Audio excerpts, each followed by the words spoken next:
Okay, I'd like to welcome everybody to the August 25th meeting of the IMAG MSM Working Group on Multiscale Modeling and Viral Pandemics. It's the last week of August. Appreciate people showing up. As always, I need to remind you that this meeting is live streamed and recorded and made available publicly. As always, Tom and myself are available for your suggestions, critiques, comments, ideas. Jim Sluka continues as our web administrator and communication coordinator. You always get the emails from Lorenzo and Joel. All of us are here to try to make things work. We have our usual communication channels. They only work if you use them. We do have a LinkedIn page. If somebody needs access to it, please let me know. We have our YouTube archive. We have the IMAG MSM wiki page. If you need to post something to that, please do send it to us. Jim Sluka is the big expert on getting things up there. Joel is pretty good at that as well. So please help us build this community. We have the Twitter hashtag MSMViral. It only works if you use it. Please do help us make that available. Next, as usual, do we have any short announcements that people would like to make? We do have a digital twin subgroup meeting tomorrow at 11 a.m. And we have next week planned a steering committee meeting on the morning of Friday.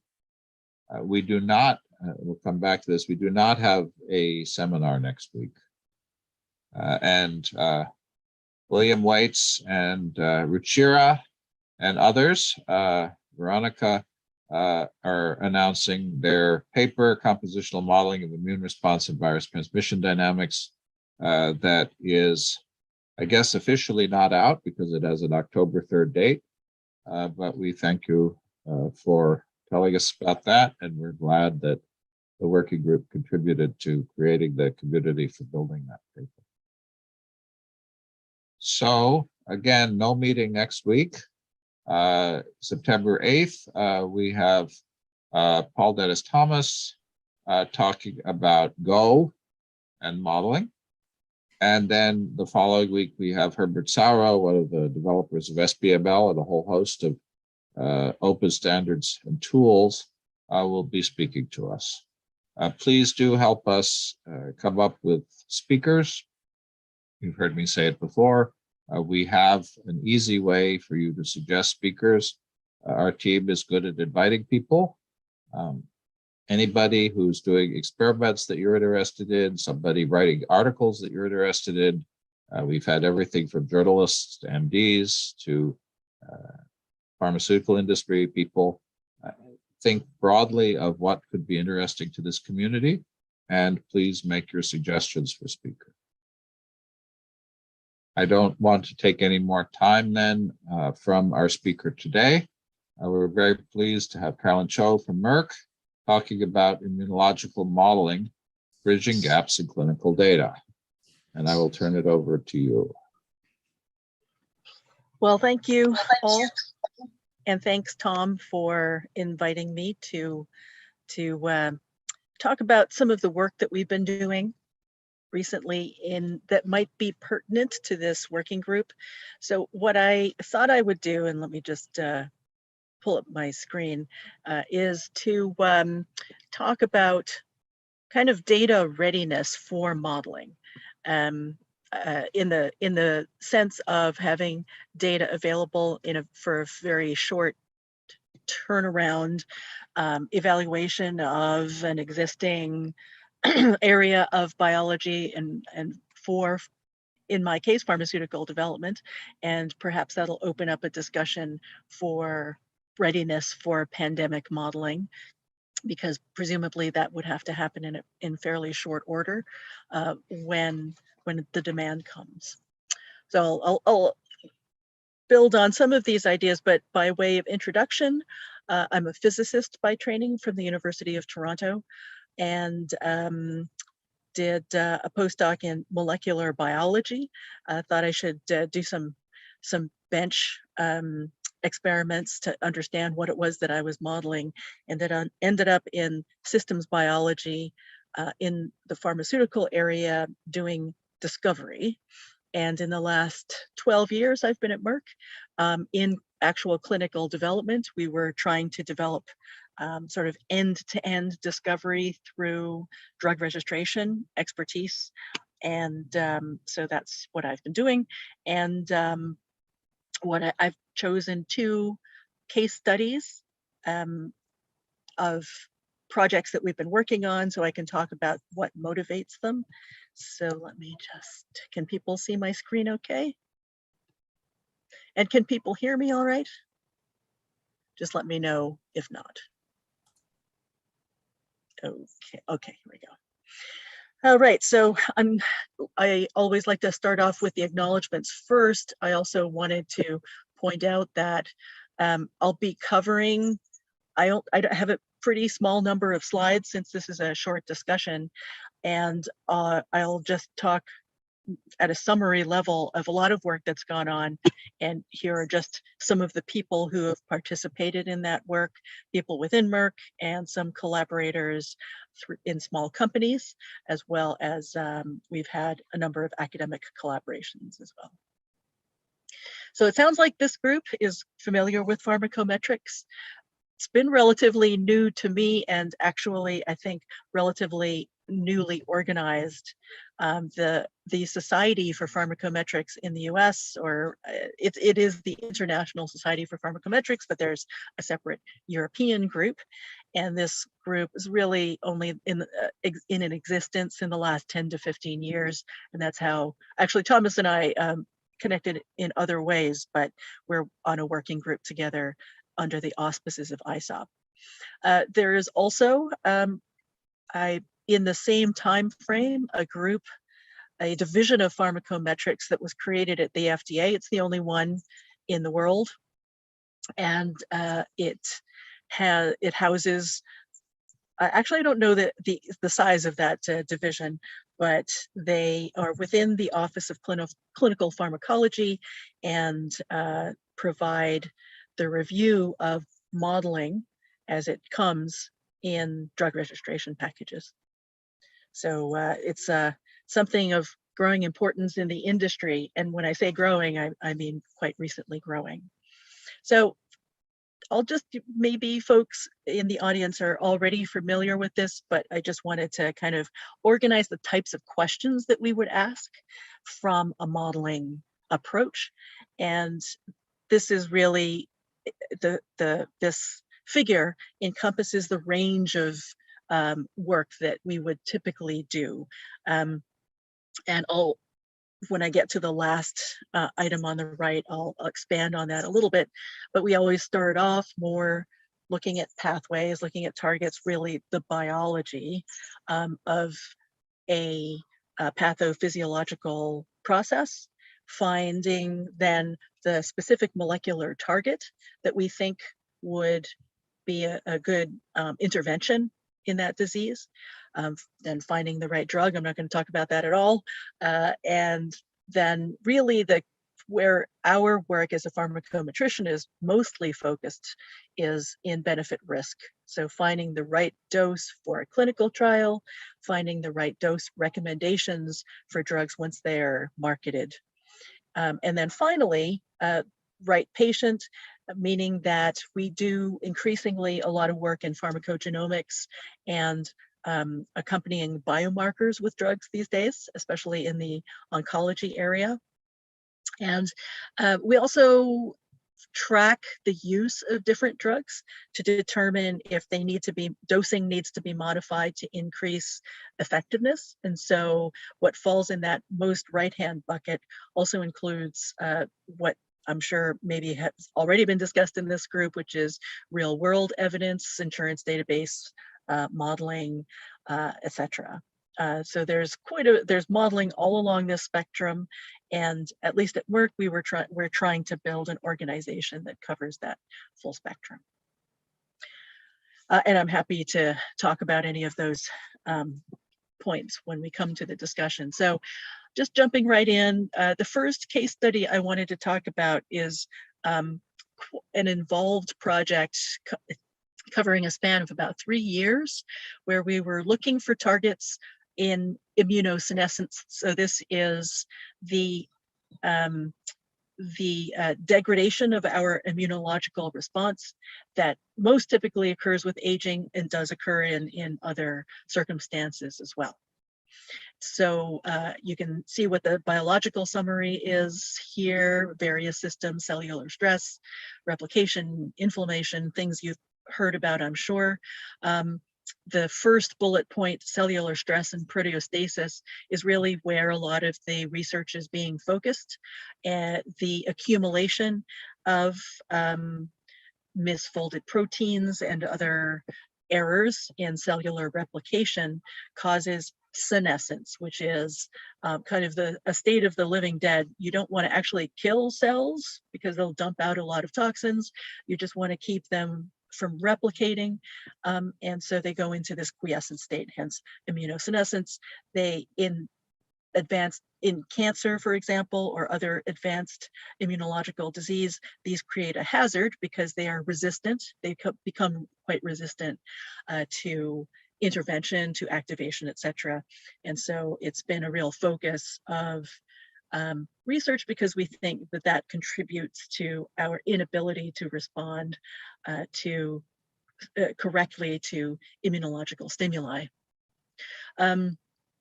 So the last bullet point really kind of frames the question that came to us, or as a research team, which is that the capacity for our immunology discovery group when we're creating some of these functional assays is not high throughput. So it'd be really good to identify 6 to 10, half a dozen targets that could be prosecuted for advancement potentially to a drug development project. So the target of all of what I'm going to tell you about is to really hone down on just a handful of potential targets that we would then prosecute within our own experimental system. So we had 2 arms of this type of research. On the left is that there is no disease of immunosenescence. So what diseases are we actually talking about that where that immunosenescence is actually the mechanism of action? And so we embarked on a real world data mining and modeling exercise to identify what indications, what diseases would be associated with the immunosenescence. And in particular, the way we characterized our evaluation was to say, we think that decreased immunological function can be identified by identifying people who've been vaccinated especially in older age, and have a failed response. So, for example, flu and shingles are the most common vaccines that we get as adults, and we can go into a real-world evidence database and ask who was resistant, or rather who was resistant to those infections and who came down with those infections despite being vaccinated. The databases, I won't talk too much about it. It's quite interesting. It depends partly on what databases you're talking about. Many databases in the US, insurance databases, are for workers. And so they're really kind of overrepresenting a healthy adult population. Medicare and Medicaid databases, of course, then cover an older population. So getting good information is an issue here. Also, getting a good ontology for a disease is an issue, especially for what we were looking for immunologically related diseases. And so we had to create one. And I think that is, in past experience, that's been the case anytime I've looked at these real world databases, is we have to create our own ontology. But we then wanted to link our findings to other public genetic information, such as the biobank. So that was where I probably already talked about that for too long, but that was quite an interesting piece of work. And then on the right-hand side, also a quite involved multi-year project was going, first of all, to the literature, finding public data sets where changes in molecular profile was studied by age, by immune status, by infection. So we came up with about a dozen public databases from published studies in neurodegeneration, aging, and inflammation. Then we took 3 approaches to winnowing those studies down. So first we started in a collaboration with Doug Sellinger, who has created his own research company called Plex, and he's used a page rank system to look for, to rank hits basically across chemistry database, genetics databases, disease databases, public databases, to identify networks and targets of interest, gene networks and gene targets of interest. Then we did a collaboration with Accelera to then reduce that to using a co-expression approach, co-expression network approach, to find common dysregulated pathways with age. And finally, we developed in-house a machine learning approach for pathway inference. And so we then wanted to merge or put together information. I mean, that's always what we're trying to do as a modeler, is to integrate as much information in a sensible way as possible. So what we did then was to overlay with an internal study that was a vaccine hypo-response study. It was a clinical study where we did a very exhaustive profiling, including the microbiome, including a nutrient food survey. So that was, when I say multi-year, that was really the multi-year piece of it. We're still actually in the data analysis part of that, although the study itself finished 1.5 years ago. So all, I think, interesting things to talk about in future, but I'll just mention it at a very high level. So then what we did with the Plex collaboration was find about 80 gene networks that we were interested, Accelera.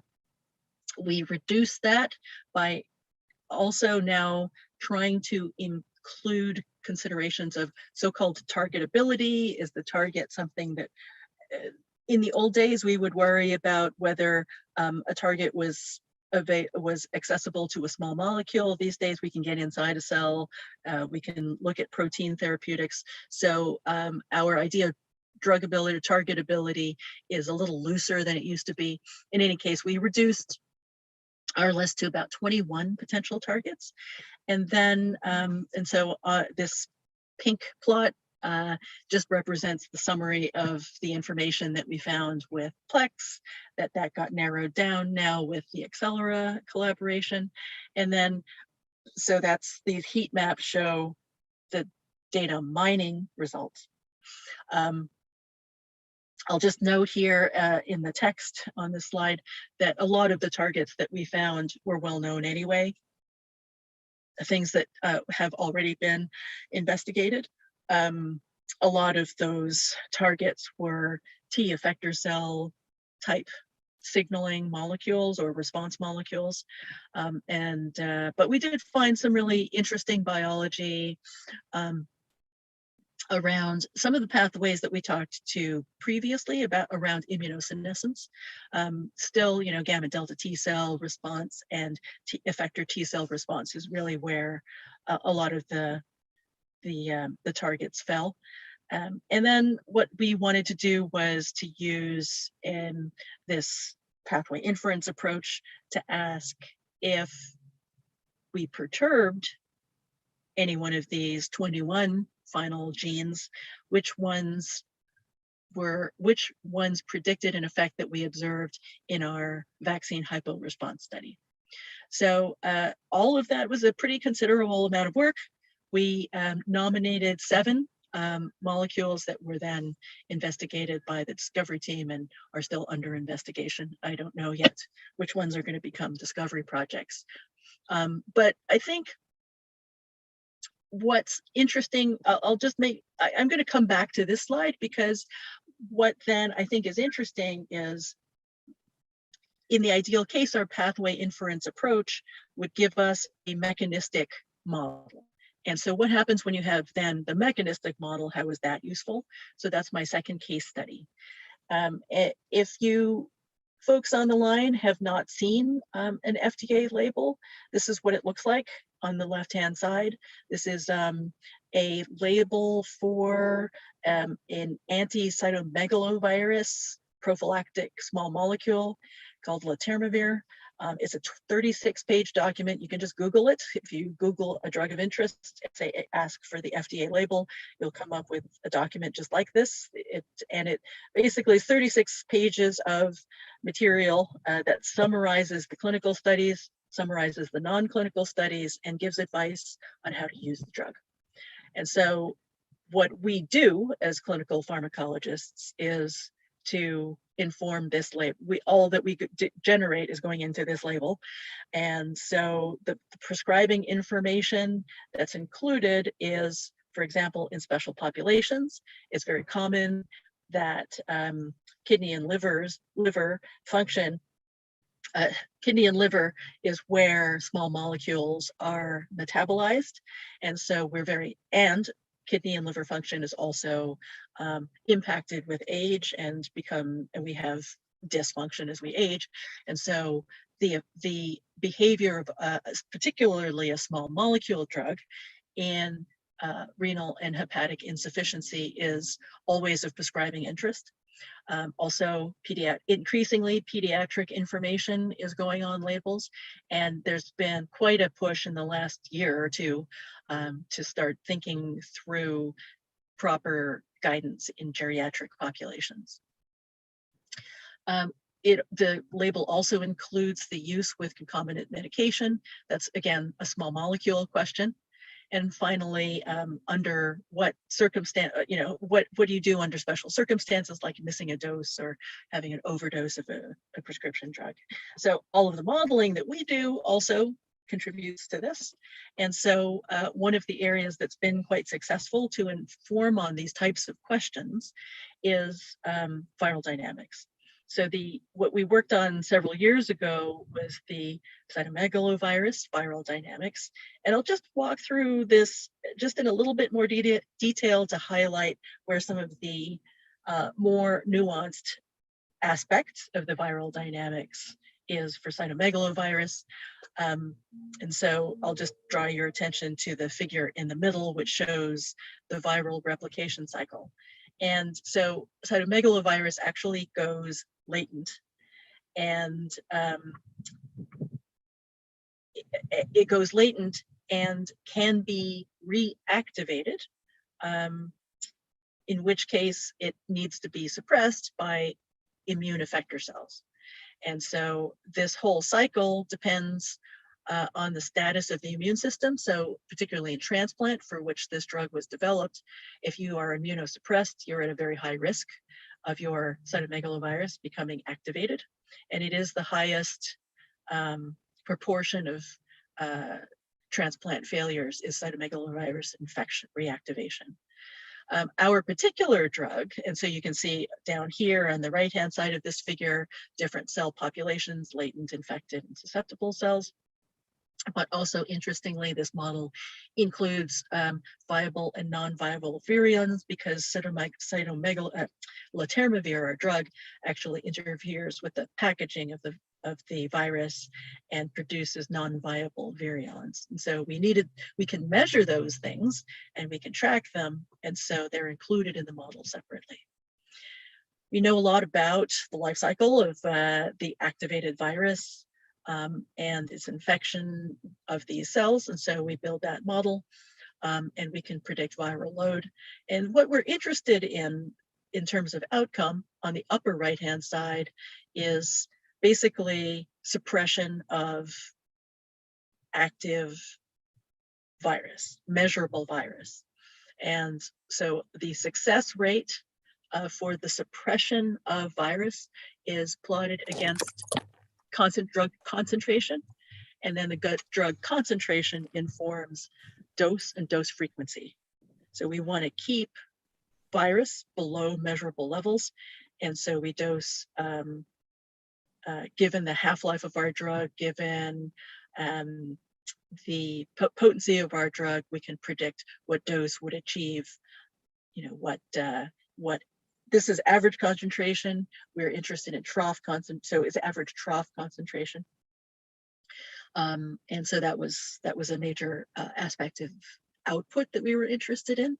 But really what was tricky here on the lower right-hand side is that we didn't have a good measure for immune status. And so we had to guess. We did a lot of kind of fitting of various immunological cell populations, CD4, CD8 cell populations, to try to guesstimate so-called level of immune function that we rolled into our model and parameterized. And so you can see on the lower right-hand side that generates a parameter space plot where we don't know exactly what the immunological status is, but we have to be able to map it out into quadrants so that we can say if someone's quite immune competent or quite immuno-incompetent, what would be the potential outcome of the drug, and would we have to, for example, adjust the dose for an immunocompromised population? It's actually designed for an immunocompromised population. So that's a factor here. If we really wanted to get crazy with this, we would also predict what the change is over time in our transplant population, because immunological status changes in transplant patients. So you can see what the issue here really is in terms of the predictability of our model, and where we had to put a lot of work into developing this model. So I know that's just kind of a teaser, but let me go back then to talk about gaps in data mining and then the modeling. So from a data mining perspective, we need often for a discovery team, or for the experimentalists who want to start their experiment, for our business development people who are considering a potential asset, we don't have a lot of time to weigh in on that decision. And I would say the vast majority of time it's empirical or just seat of the pants, and it feels good. Feels right to the drug developers in the room. We really want to have a strong quantitative basis for these types of decisions. So we want to be there to inform those decisions. But they happen usually on such a fast time scale that we don't have time to respond. So how can we generate data sets? Let's start off in the data mining space that are going to inform a lot of different diseases. So right now, given what I showed you, we looked at, I think it was a dozen data sets, big data sets. And by the time we filtered the patients that we were interested in, where there was a strong overlap in those patients, we didn't need any fancy methods to be able to identify our targets of interest. They were pretty heuristic methods. That's less so if we really had a lot of very rich data sets. We would need more sophisticated methods to be able to identify our targets. So I'll just throw that out there as a food for thought. The next thing that I just wanted to raise was, I mentioned the ontologies, but usually when we look at these observational data, as I'm sure you know, trying to integrate different data sets, what's actually observed, what's characterized, how it's observed, how the metrics are comparable, those are unsolved questions. We, in a past life, our group went to the one of these large longitudinal studies, I think it was the Hopkinton study. Now I can't remember. And we were asking a reasonable question. We got those data, and it took a dedicated 4 or 5 months to assemble any kind of a data set that we could use. And that's a few people working on it almost full time. So it's labor intensive. And what can we do to anticipate short-term needs? We could have a pandemic on our hands. How are we going to very quickly assemble the data that we need? From a mechanistic modeling standpoint, viral dynamics has been quite successful for specific kinds of viruses, but not all viruses have dumped their dump virus into the systemic circulation. There's intra-tissue propagation of viruses, etc. And so it's an open question how we can use these methods for some of these other viruses. And some of these data can be generated experimentally, but can they be generated in a clinical setting? So we have a much more restricted set of tissues that we have accessible. Really, blood and urine is kind of it. And we need to be able to reliably measure, say, viral titer in an accessible tissue. I said that kind of ties to my second point here, which is that immune status is quite often done by immunophenotyping, quite often by flow cytometry. That's really not a reasonable clinical marker. It's very labor intensive for clinical sites, and on a large scale, I'm not aware that we can do large scale flow studies where we're looking at many different cell types. So how can we reliably quantitate immunophenotypes, for example? There are, we can predict predict cell populations from gene expression. That's one possibility. I think we're at a point now with gene expression that's a pretty reliable quantitative measure these days. Surely there are other methods that we could use, but we definitely have to tie that then to what we can measure to what we are modeling. And again, what we do as mechanistic modelers is also labor and time intensive. And so how can we maybe build and qualify more general models to be able to use them if something comes up? Do we kind of know where the research field is, and can we anticipate questions that would be needed, for example, in a pandemic situation? So I'll stop there, and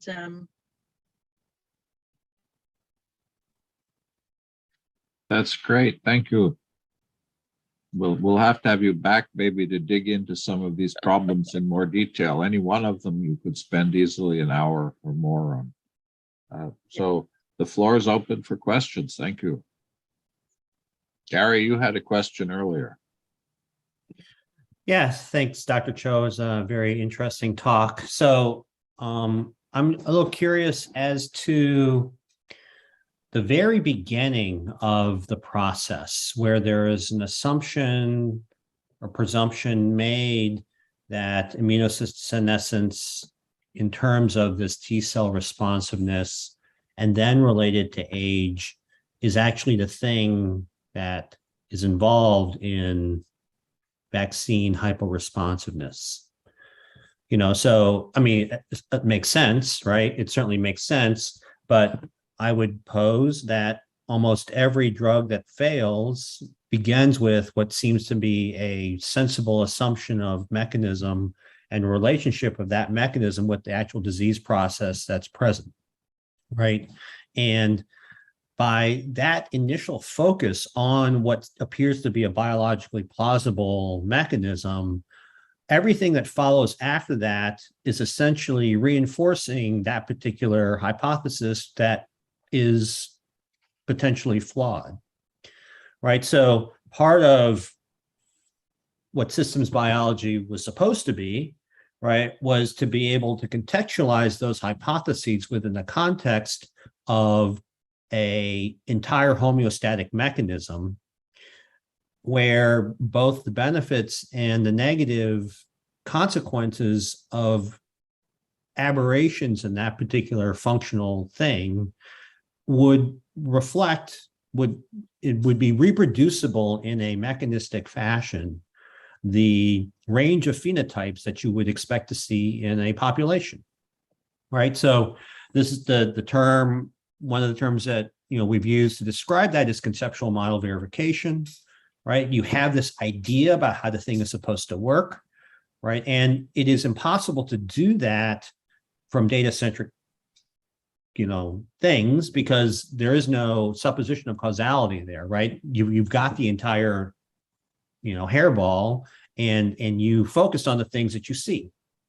So it would seem to me that you would need to, as part of that initial step, have some sort of mechanistic instantiation of the hypothesis that you have, and therefore do simulation experiments or some sort of exploration of that to determine whether or not that particular supposition is true, right? And you acknowledge that because there is no, as you said, no disease of senescence, right? So there's already a supposition of the role of that particular cellular function in another disease process. So I'm just curious what your thoughts are, so I kind of know the answer, that doesn't exist. And two, do people recognize the importance of this? Because if you had this capability, right, that would be an even upstream screen of what you should be actually looking at with all the other stuff that you present. Yeah, I completely agree with you. I probably don't have a very popular view of that in the pharmaceutical industry. What I would actually say is that a lot of our drug development process is exploration of these hypotheses.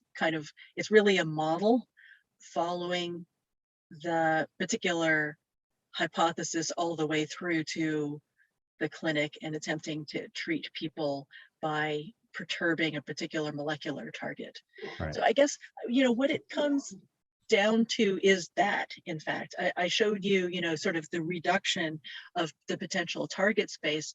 And unlike, a research project where we'd really be trying to find something novel, we're really in drug development. It's kind of like, I would say it's kind of like engineering, but the science is shaky underneath us. In biology, because we don't understand the pathophysiology. And so we're trying to find the targets that actually have the highest amount of information that associate it with a disease. And at the end of the day, what we can do, what we're designed to do, is perturb a single molecule in this whole complex system. And that's a real problem. If we could, some of the most successful drugs have actually been so-called dirty drugs, where they have off-target, so-called off-target effect. I think that actually makes a lot of sense, that should be the case.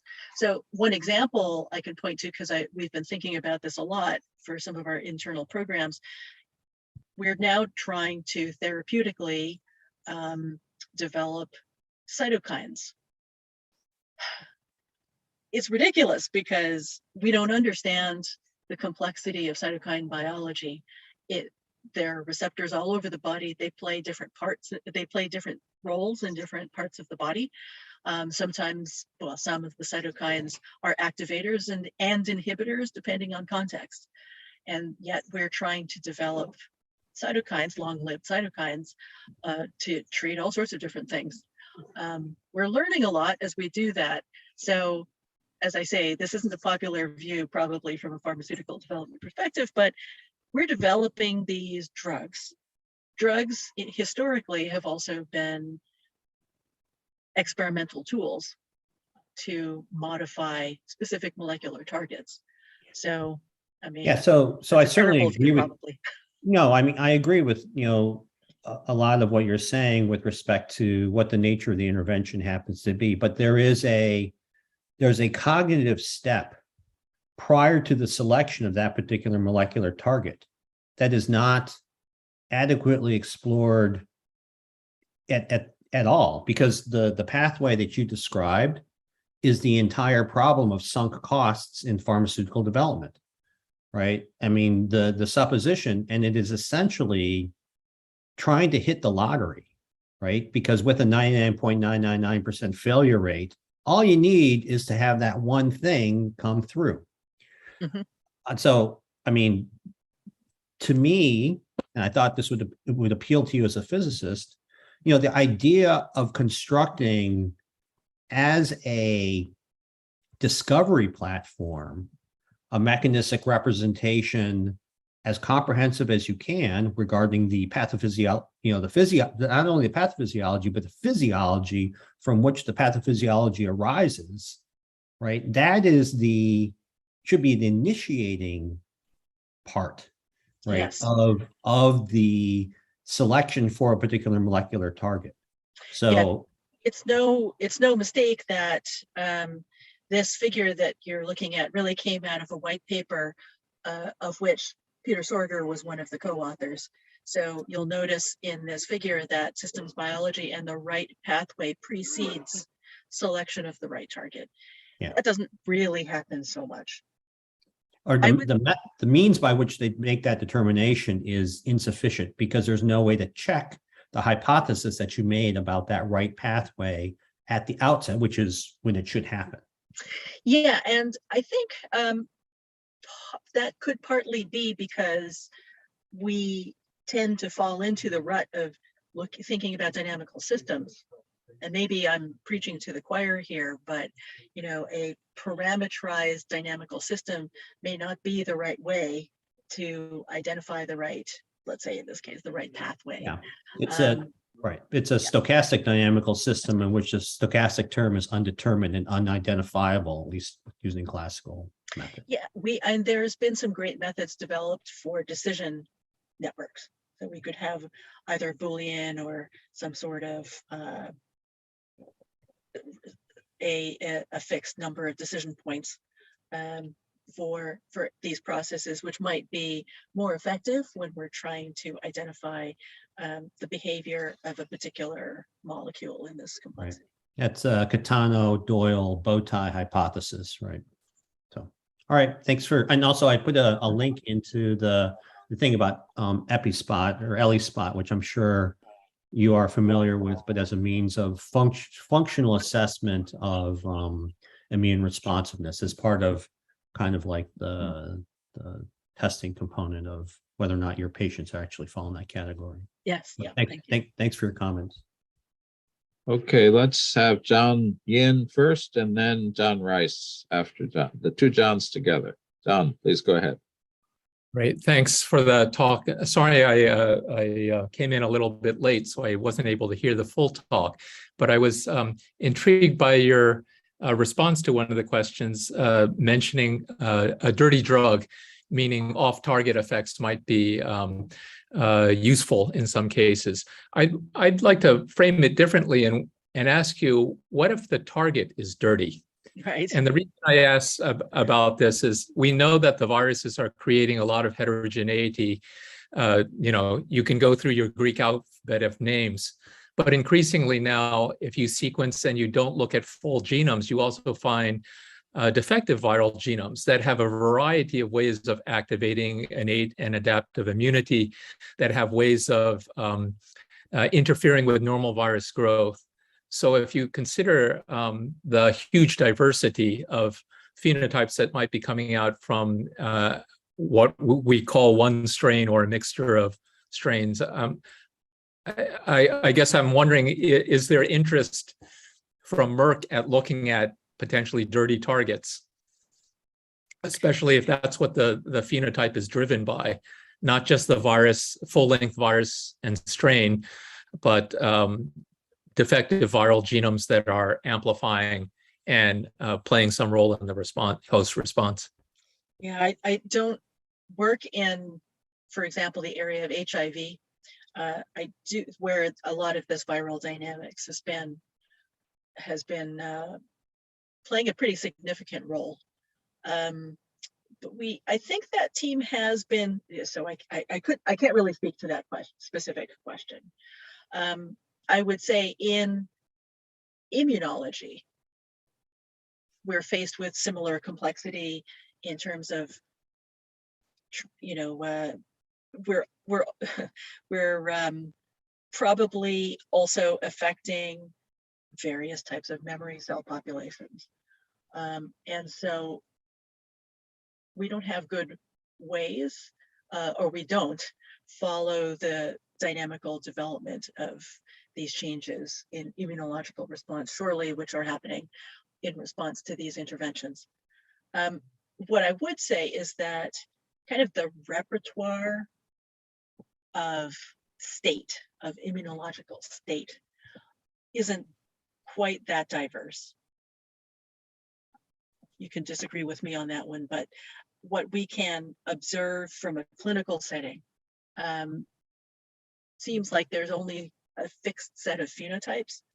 So I'd like to think that at some point that complexity reduces to, I don't want to say a fingerprint because I hate the idea of fingerprints, but one of a fixed set and not a finite set of immunological states. Great. I think that's a very insightful response. Thanks. Okay, John Rice, did you have a question? I know you typed something in the chat. Yeah, You want to go on with that? I really appreciate your, hearing what you're doing, where you're trying to use the real world data, and we know that there's a lot of increased interest in that on the part of the FDA, and the whole big shift in NIH and their bridge to AI. The emphasis on the data set, like what you find out doesn't mean a whole lot, and it's not all that helpful if the data set is not something that's well understood and to a large extent is easily explained or understood by somebody else. And so you've been doing real world data digging. Are there a few things that kind of across the board, regardless of the kind of data, that you consistently find missing in terms of the metadata that describes the pile of junk that you're given, if you will? And are there a few things that actually would be relatively simple to list out and say, to be really helpful, your data always needs to include A, B, C, D? Do you have some ideas for this? I would say that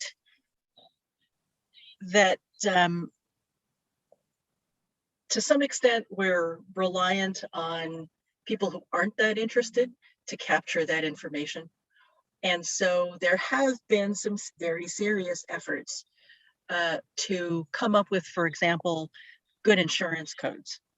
I don't know if anybody's looked at what some of these health insurance codes look like, but for example, if you break your arm, there's an insurance code that there are different insurance codes for which side of the body, which part of the arm, and the cause of the breakage. Was it accidental? Was it automobile related?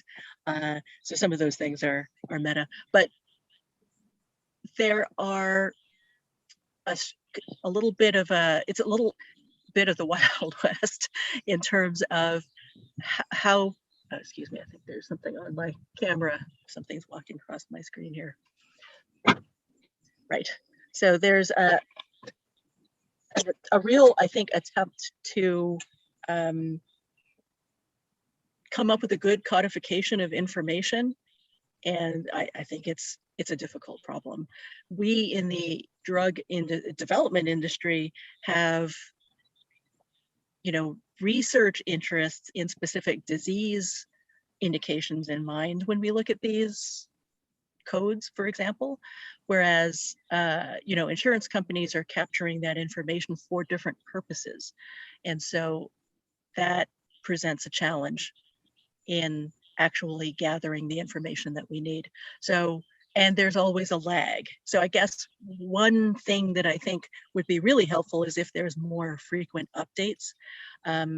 In the early days of the development of what do they call that? Companion diagnostics in oncology, it was very difficult to figure out who was using your biomarker assay because there was only one code for all biomarker assays, and that has improved.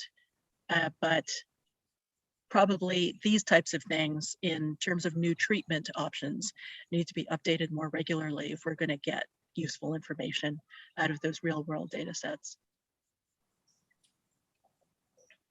Okay, thank you. That's, I can imagine doing what you're trying to do, and somebody sits in a room with the data and says, damn it, why can't they record just this?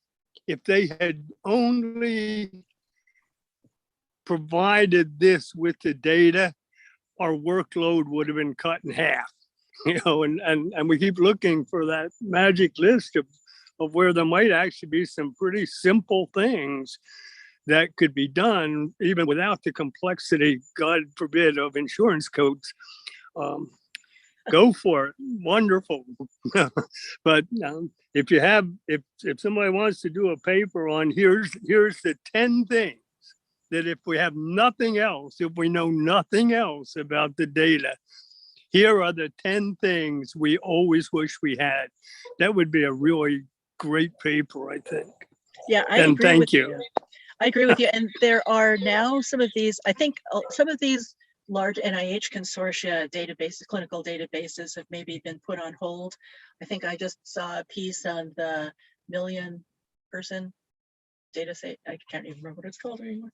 But especially in immunology, there are some large-scale consortia collection, data warehousing of clinical data. I haven't looked at them yet.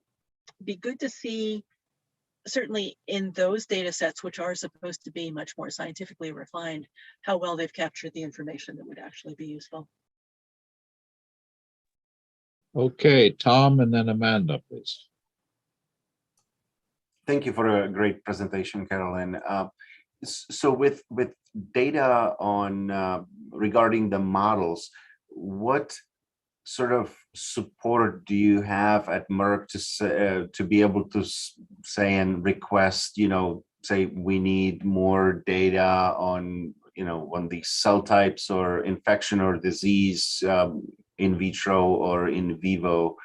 Do you get that kind of support as a model-driven data acquisition or requests? Yeah, we do. I think that for new drug development teams, there's always somebody from my department, but my broader department in pharmacology, that's on those teams. And so any need for such data is identified relatively early. And I think there's good relationships with most of our discovery folks. People are increasingly familiar with the advantages of modeling. And we've certainly been able to participate in planning experiments where there's been some complexity in the number of perturbations, for example. We've been able to help guide the design of those experiments. And another place that I think that we just had that discussion last week, was it last week, about how to talk about modeling results on teams with senior people. And so we've gone to places where we used to get a lot of, can you do this in a week requests? And so I think over time, what we've done, especially for our business development people, is to ask, is there a particular area of say, target space that we're looking at, so we can be prepared if we're looking at potential drugs. If you come to us and ask us in a week if we could weigh in on the utility of a particular drug from a target perspective. So I think we've made some progress to generating data, to getting awareness of what modeling does and how long it takes. And, you know, it really just means, I'm going to call it awareness raising, but it's really just making sure that the key areas that we're already asking for results are aware of our process and what it takes to do this kind of modeling. I don't know if that's a complete answer. Thank you. Yeah, great. Amanda, thank you for being so patient. No problem. Thanks, Dr. Cho. It was very interesting. I'm in a field where I'm working with cancer data sets that are coming in from investigators, and we're working on setting up kind of the data repositories. So I'm interested in your views of kind of the data reuse and whether recently there has been an increase in kind of being aware of data reuse and data sharing and making sure that it's fair rules and it's accessible and readable. So have you guys noticed an increase in the quality of the data over time? Older data sets are probably much dirtier than kind of the newer data sets, which may follow more like the common data elements, and the metadata is a little bit more fleshed out. Yes, I definitely think that, you know, since FAIR principles have been more and more in practice, excuse me, since it's noticeable, the quality of data since some of these I guess rules are being implemented in data collection. One thing that we do, and I'll just note it, is that we also, as much as possible, try to secure samples for future biomarker or future molecular profiling experiments, because it's hard to anticipate immediately what kind of data that you're going to need. And so we do the kind of basic profiling that everyone does these days, that of course evolves with time. And so we try as much as possible to bank samples. And I think that's actually been a principle that a lot of the, like UK Biobank, for example, has done. That was kind of one of the next follow-up questions I had, because specifically of the real world data that you guys are using, is it specifically like phase 1 clinical trials, or is it kind of the entire all the way up the chain? Because some of the later clinical trials bank biospecimens that, although you might not be able to use their original data because it's not thorough enough, another branch of Merck might be able to go back and kind of retest some of those biosamples.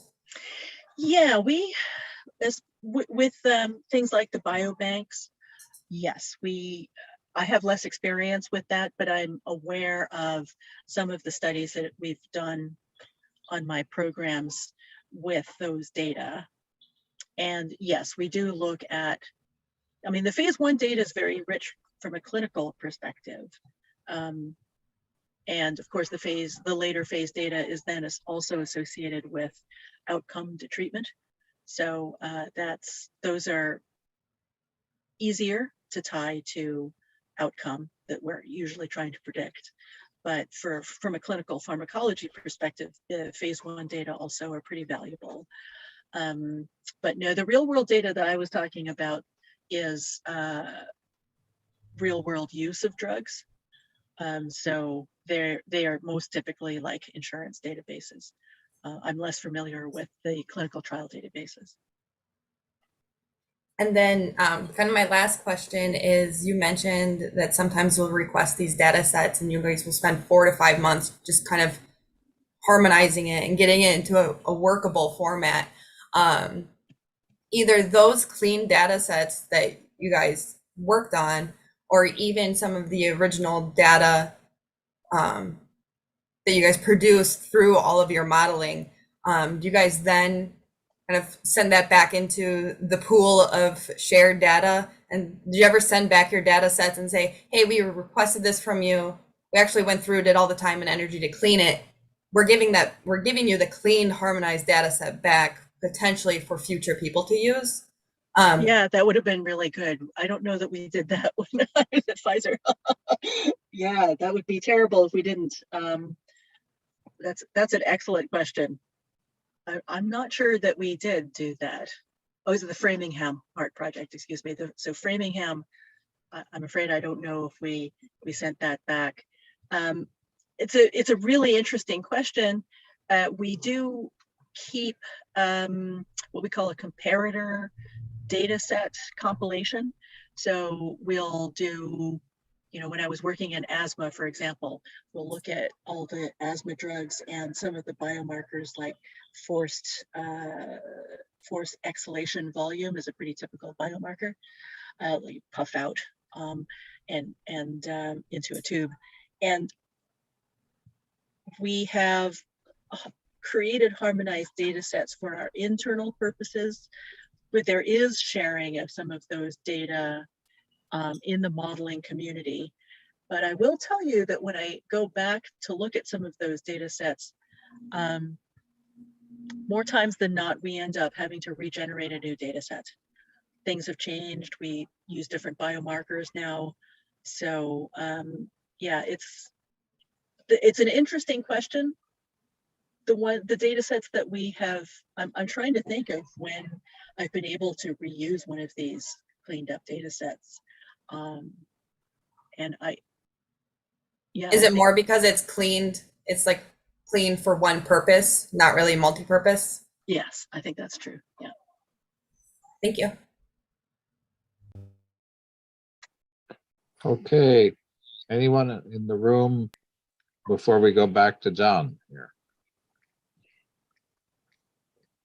John, Mine's take it kind of quick. I'm vaguely aware of some stuff that was done using data from the Veterans Health Administration.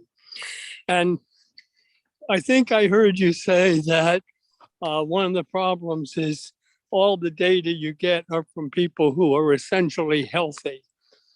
If you get into the over 40 age group, the data from the VA would include a lot of people who are not healthy, with the other advantage of they didn't keep changing insurance companies. And so the history of people that are in the VA system may have some benefits. And I would extend that, and I have not heard of anybody doing it, to the Department of Defense medical system, biggest hospital system in the universe, that has long-term data on everybody they take care of.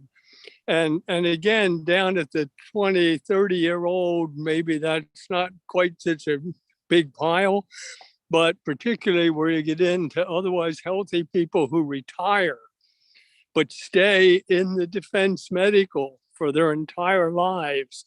Have you looked at that? No, that's an excellent suggestion. I'm not sure that was available to me. But yeah, no, I will have to look into that.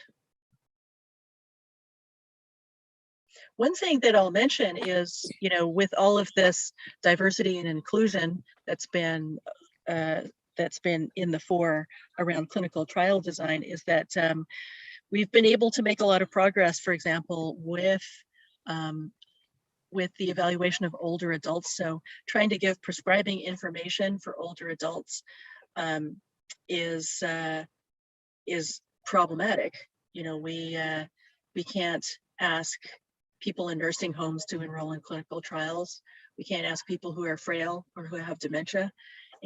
But there is an increasing number of geriatric medicine centers that are kind of doing their own clinical research and are quite open to the idea of evaluating new drugs in that population. We're talking about people who may be on a number of different concomitant medications, people who have more than one chronic disease. And surely we're giving drugs to people who maybe we're exacerbating some of their frailty, or we don't know.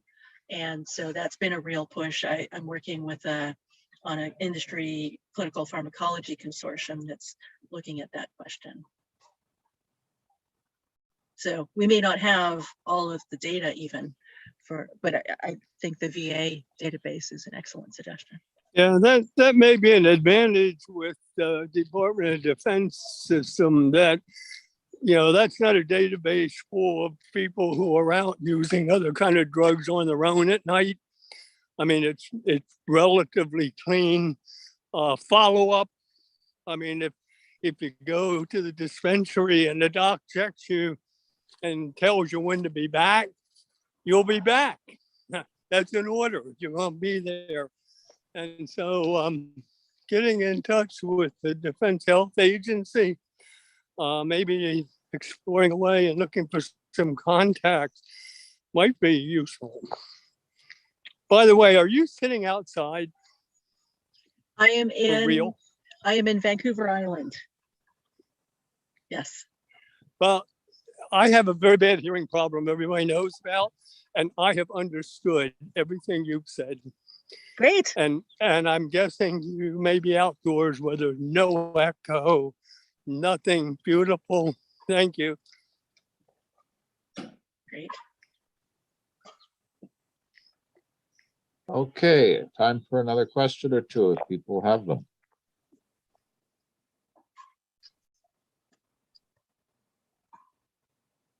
There's already been a good discussion, but I guess maybe it's a selfish question then. You brought up the issue of spatial heterogeneity once or twice. And I mean, classically, people, these mechanistic network or outcome models are already complicated enough and hard enough to parameterize. But there are a significant number of people like me or Gary who do spatially resolved modeling, agent-based modeling at the level of individual cells and tissues. And I wonder whether you see, I mean, that's even more bespoke, it's even less high throughput, it's even harder to design and validate. But do you see eventually potentially a place for that kind of modeling, or is that really science discovery and you don't see it as something that could be rolled out into drug development context? No, I think that the questions that come up around sort of integrated tissue behavior, especially in immunology, are ongoing questions over the lifespan of these drug development projects. And so the questions remain for years.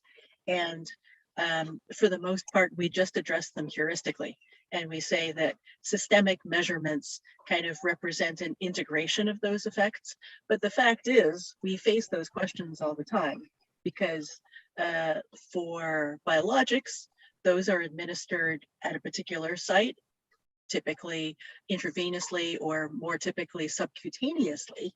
And so how these biologics get from their subcutaneous site of administration to the systemic circulation to their site of action, those are really unanswered critical questions. We see all kinds of strange behavior of biologics because there's time-dependent changes. So we do a lot of projections of dose based on systemic exposure, so what you can measure in the blood. And we see all kinds of weird dynamics, and we don't try to account for the time scale of recirculation for paracrine, autocrine effects. And I think there's a real place for it. If we could do that well, I think that would be, we would advance a lot of programs. We look at injected biologics into joints, for example, because we think that we can treat arthritis by injecting a biologic directly to a joint. Joints have actually pretty good circulation of large molecules, and they flush out of the joint pretty quickly, in fact.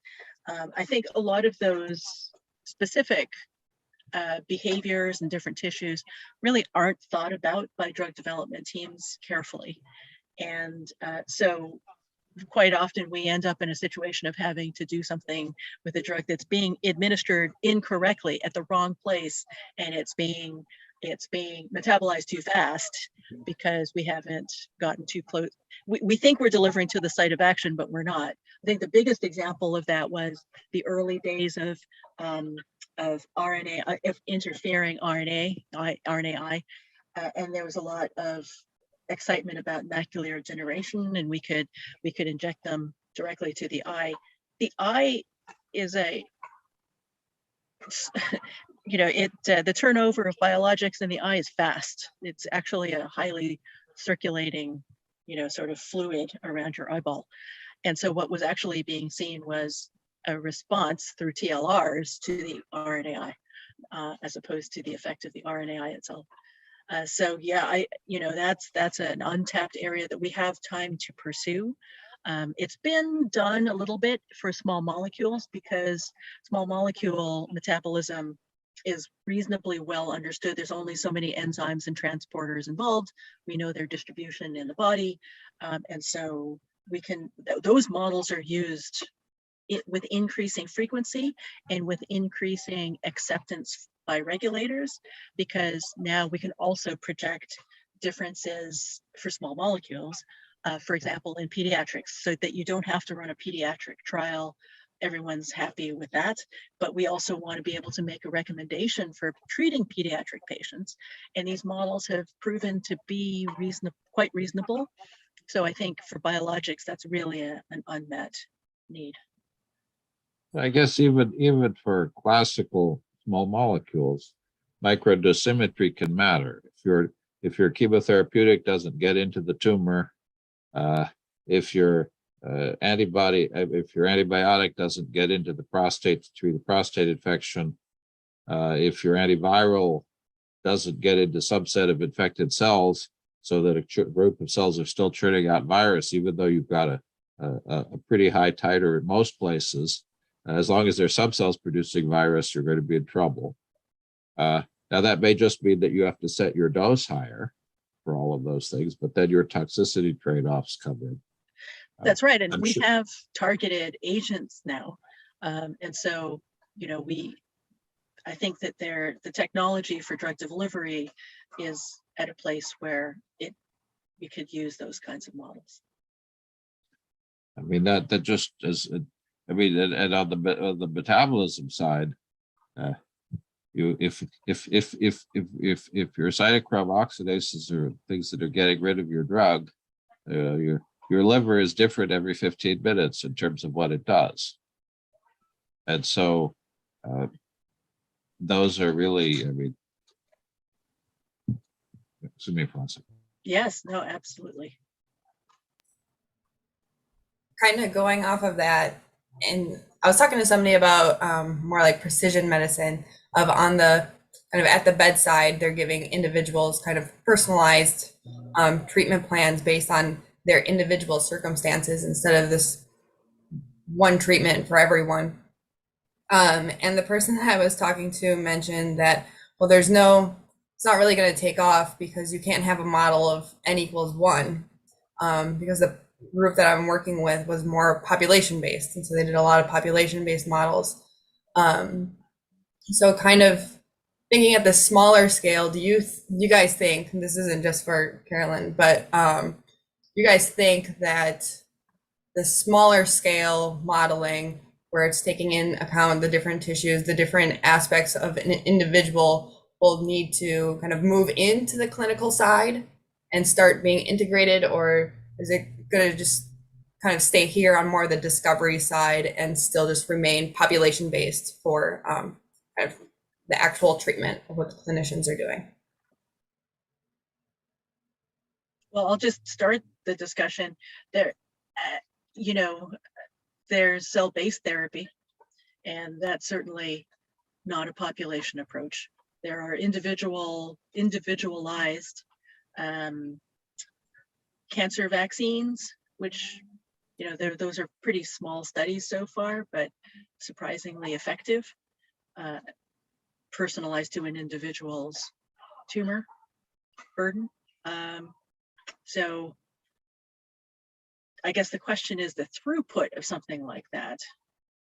I don't know yet if that would be something that, but we do use modeling, for example, in the prediction of immunogenicity of sequences when we're developing some of those personalized vaccines. In fact, the modeling around what sequences are being used for a personalized vaccine are considered to be pretty core IP for these developers. So I think that's a different kind of modeling than you're talking about, though.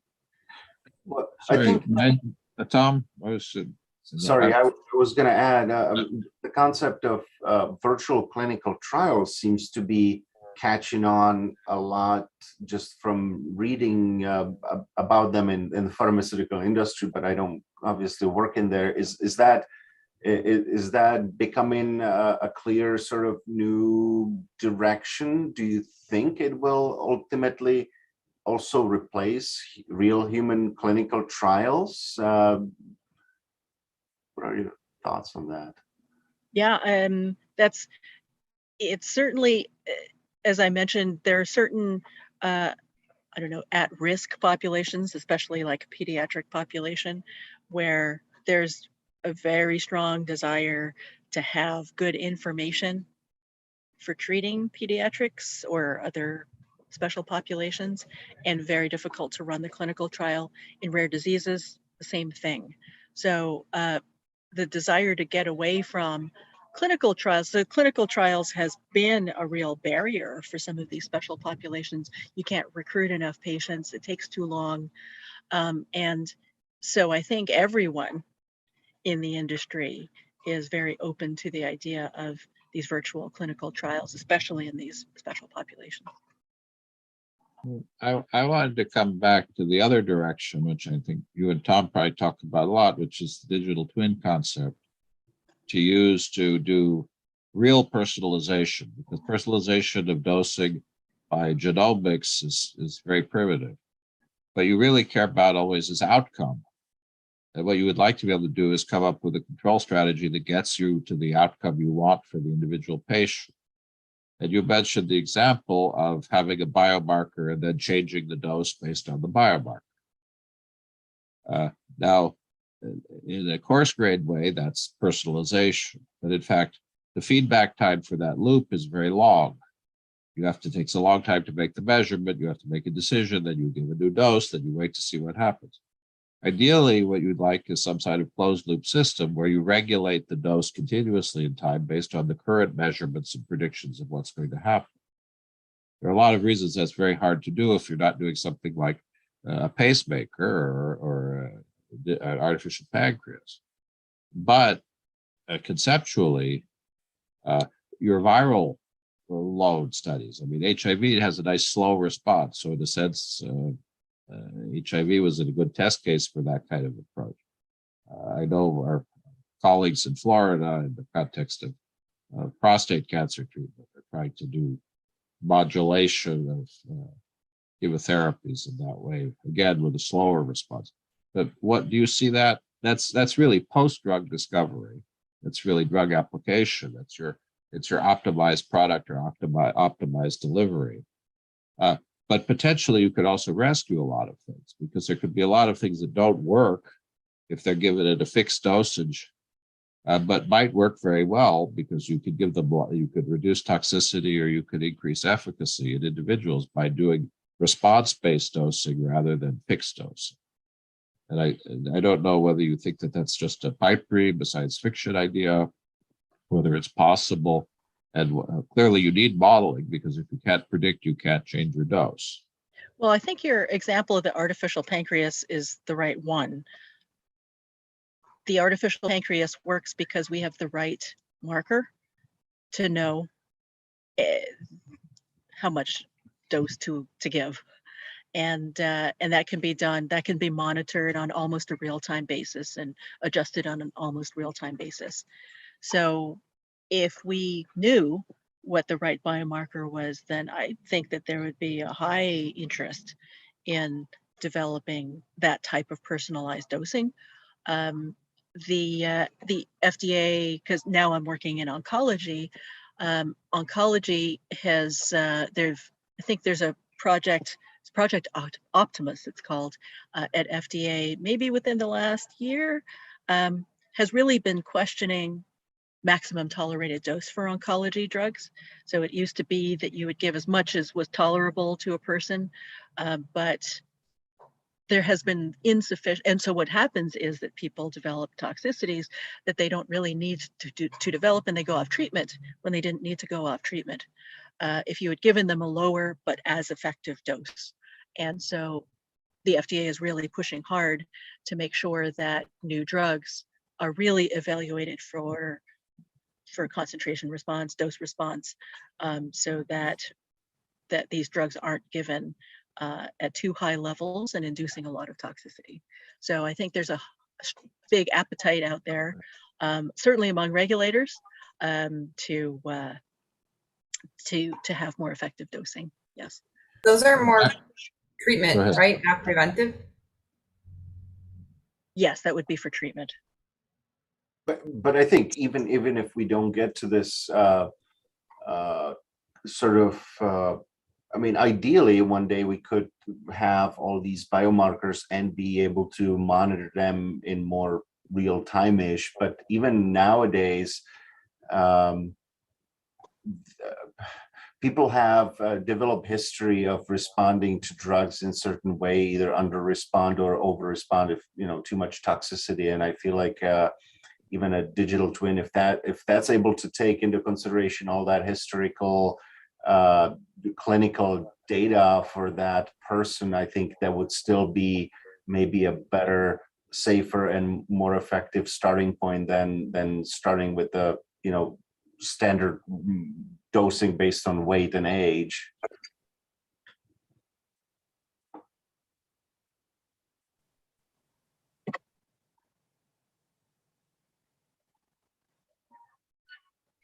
I don't know, Tom, was that a question or was this just a comment?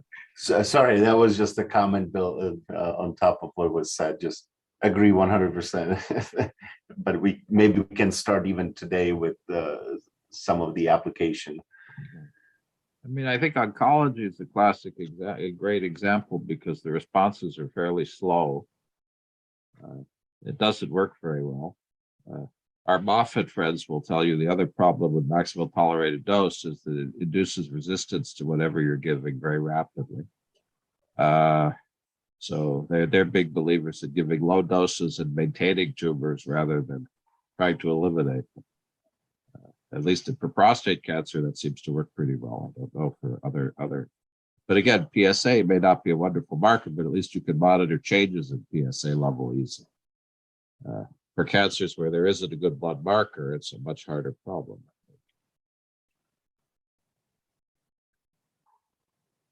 So, okay, other questions?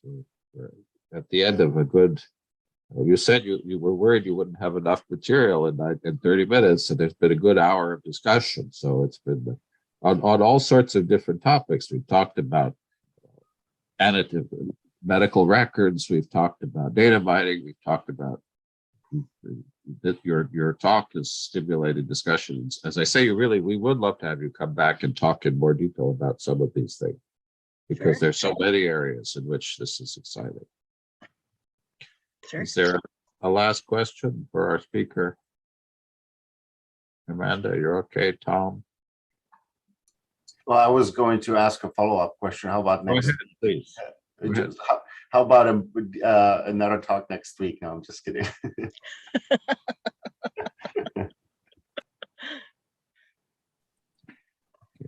Okay, well, I want to thank you very much for the talk. I hope you will come back.